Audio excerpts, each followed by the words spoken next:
All right. Good evening. Good evening, everyone. Where is everybody at? Hey, it's good to see everybody. And I just came on because when I have something to talk about, I come and talk about it.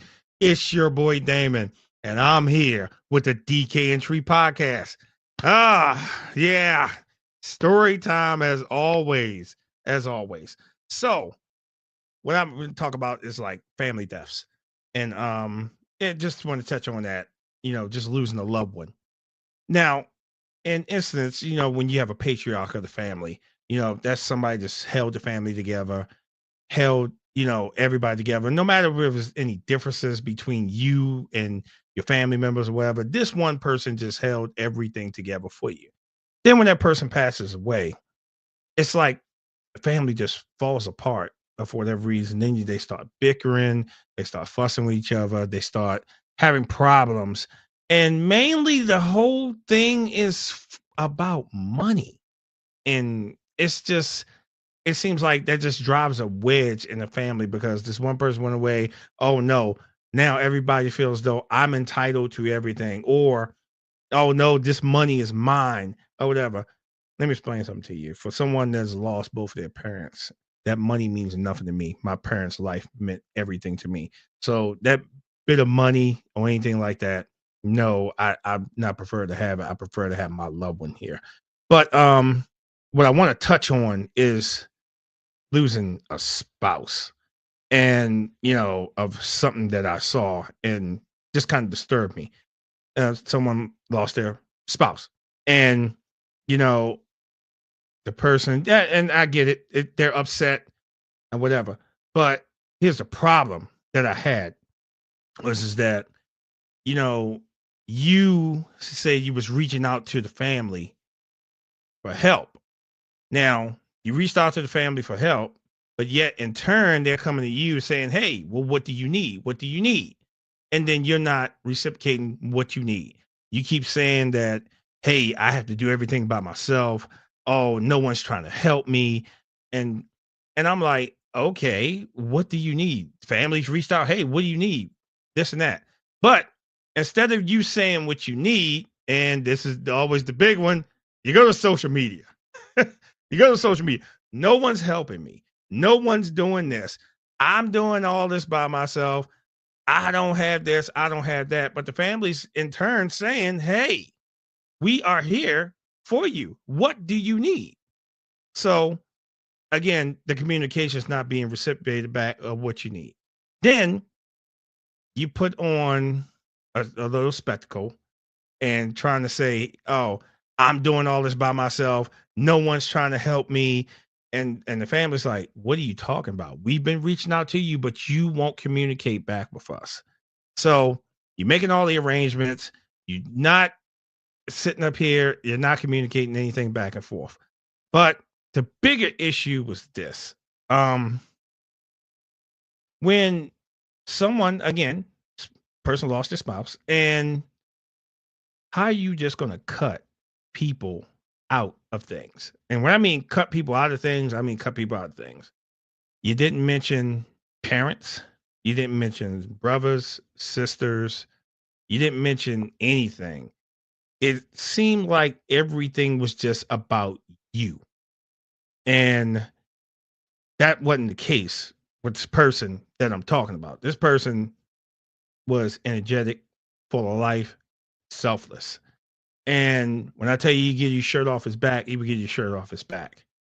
But in turn, cutting the family out of things, and I mean cutting them out of things, not communicating with the family about things that you're doing, things that you want to do, and whatever. And then there was a couple other things that was in there also about, you know, what he was doing, final resting place, stuff like that. Nothing's being communicated.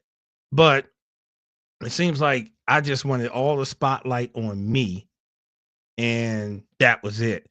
And in my opinion, this is my opinion only.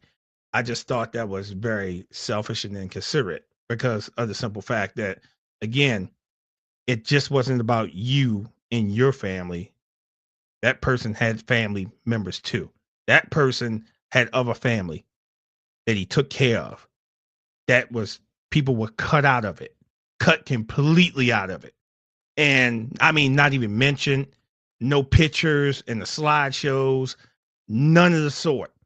And, it just saddened me because simple fact that, like, wow, can you really be that selfish? I mean, this person had a life way before he came with you.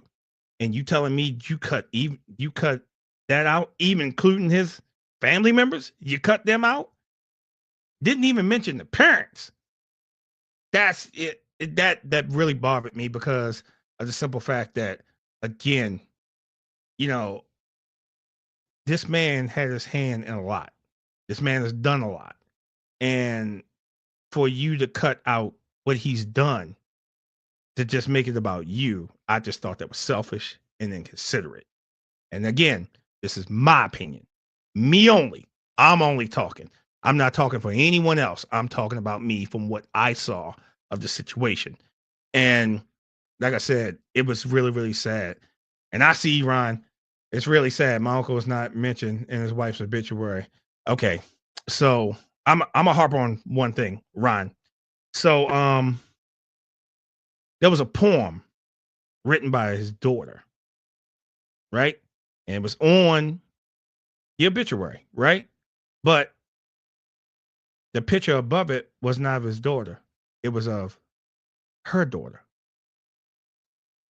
Again, I just had a problem. And then they're trying to say, hey, this was a mistake with the funeral home. The funeral home did that mistake.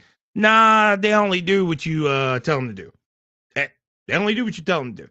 So, my thing of it is that whole thing, it's just, it really saddened me because I'm like, this is really, really sad.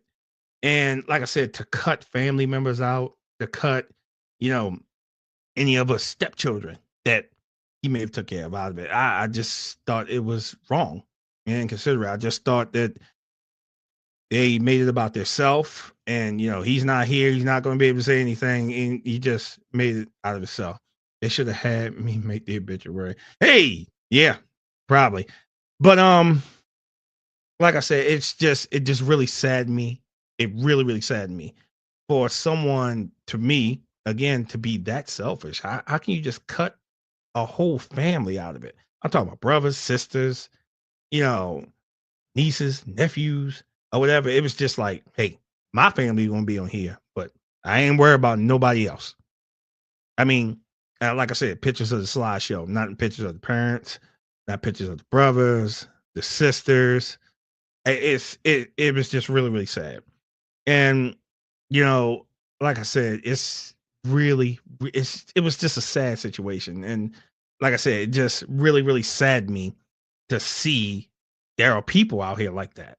There are people out here that are that selfish and inconsiderate of someone else, that you just gonna completely cut somebody's family out of it, whatever. And when I tell you, I could see the animosity and the anger that was in that place, I just like, ooh, I just hope we just make it out of here.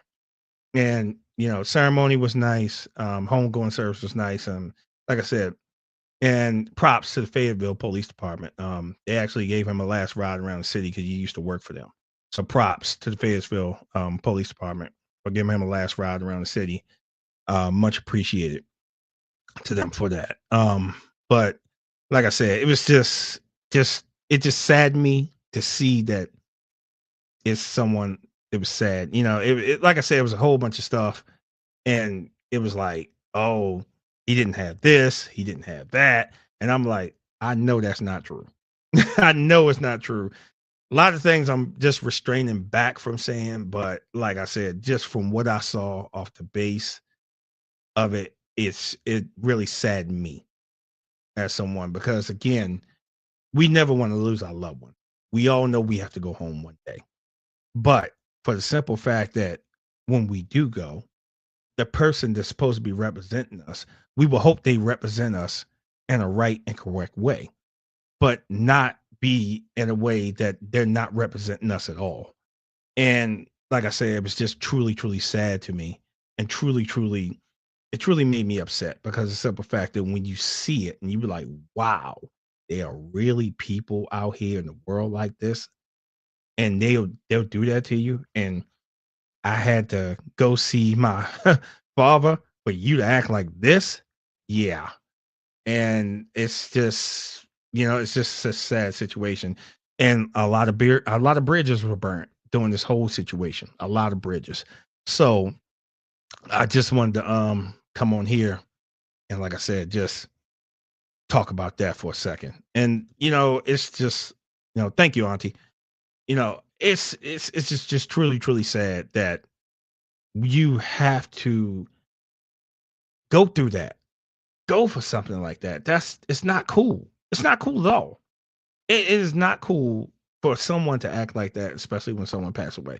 And you get these families, like I said, they bicker when someone passes away. And the biggest thing they will be bickering, oh, I know they had money. I want my cut of the money. Or if they had a house, oh no, the house should have been mine. And everybody just bickers when someone passes away instead of just sticking together. If that family member was still here, they would say that they don't want you bickering or anything like that. You know? Yeah. Appreciate you, PJ. I'll call you PJ. I'll fill you in. But like I said, there's we shouldn't be bickering, especially when a loved one passes away. That's not the time to be bickering. That's not the time to be putting up there and sitting up there and blaming people or pointing fingers. And yeah, yeah, I saw your post. I saw your post. I'm a yeah, like I said, we'll talk. But it's not the time to be going through anything of the sort of bickering. That's the time everybody needs to stick together. But like I said, someone passes away, the first thing they think about is dollar signs, and that's really, really sad. That's really, really sad. And like I said, it saddened me to watch that whole thing unfold, especially you cut a whole family out of something. That's just truly, truly sad. And like I said, I'm speaking for me and me only. I'm only speaking from what I saw. I'm not speaking for anyone else but me. So again, it's like I said, we shouldn't be bickering, arguing, or fighting when a loved one passes away. We got to stick together, because if we don't stick together, then how we all gonna stand up for each other? People act weird for weddings and funerals. Yeah, they do. Yeah, they are selfish. And when I tell you selfish, I mean this was just all out selfish for me.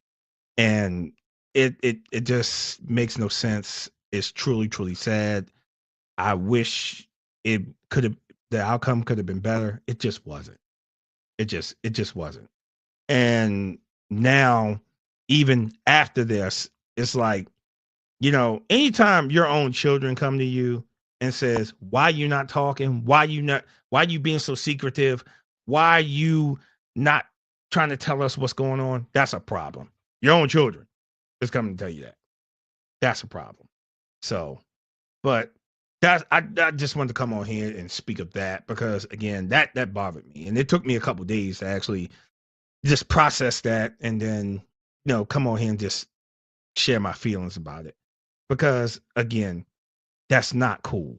That's not cool.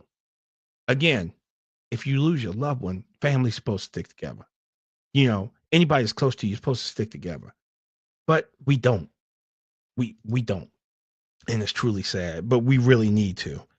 So anyone that may have tuned in, I appreciate your comments. And I've seen you off Instagram. I see you here on the book and any other place you may have been listening. But again, if you lose a loved one, please stick with your family. Don't be selfish. Money is not everything compared to a human life. And that's the sad thing. It's like, if somebody feels as though they're going to get cut out of something or whatever, so I start tripping, or they start tripping, or oh no, that policy was in my name, and no, it's terrible, and it's sad, and we need to change it. But again, I just came on here to share my 2 cents about that. But like I said, rest in peace to my boy. Awesome guy and everything. If anybody's seen what I posted on my Facebook page, that's my man. That's my man. And he served his country well. I thank him for his service. He served Fayetteville well. Thank him for that. and man was very well in the community also. And his fraternity showed up for him big time. And shout out to Phi Beta Sigma, because they came out full force to represent him. And like I said, it was just really, really good, showing how much support that he had. And, you know, if you hear my voice, brother, rest in peace. We got it from here. Thank y'all for tuning in. I'm going to sign out. Um, you know, what season's coming up, so we'll talk about that. But I just wanted to jump on here about that. I appreciate each and every one of you that always tunes into me, listens to me, comments. I appreciate you all. We're gonna jump back on here. We're gonna jump back on a lighter note because football season starting back up. And any other fun things that really like to come on here and talk about. So again, I'm turning off. I appreciate each and every one of you that may have came on and listened. Ryan, appreciate you from Instagram. And hey, we signing out. Hey, football season coming. Yeah, go Ravens.